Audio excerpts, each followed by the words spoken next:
ସମସ୍ତଙ୍କୁ ନମସ୍କାର ଜୟ ଜଗନ୍ନାଥ। ଆମେ ବାହାରେ ମଳତ୍ୟାଗ କରିବା ପାଇଁ କାହିଁକି ମନା କରିଥାଉ? ଦେଖନ୍ତୁ ଆଜ୍ଞା, ଆମେ ଯେତେବେଳେ ବାହାରେ ମଳତ୍ୟାଗ କରୁଛୁ ତାହା ବର୍ଷା ଦିନେ କୋଉଠିକି ଯାଉଛି?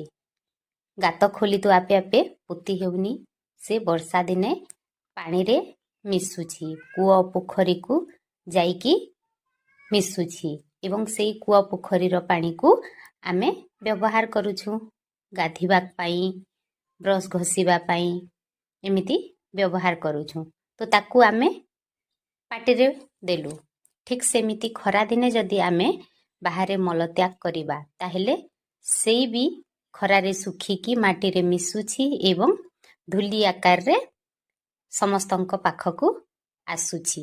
ତେଣୁ ଆମେ ସମସ୍ତଙ୍କୁ ବାହାରେ ମଳତ୍ୟାଗ କରିବା ପାଇଁ ମନା କରିବା ଉଚିତ। କେବଳ ଏହା ମୋ କାମ ନୁହେଁ, ଏହା ଆମ ସଭିଙ୍କ କାମ ଅଟେ। ଆମେ ଯଦି ଚିନ୍ତା କରିବା ତାହେଲେ ଏହା ସମସ୍ତ କ୍ଷେତ୍ରରୁ ଆମ ପାଖକୁ ହିଁ ଆସୁଛି।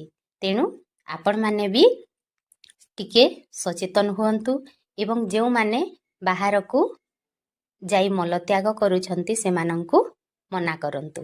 ରହୁଛି। ଜୟ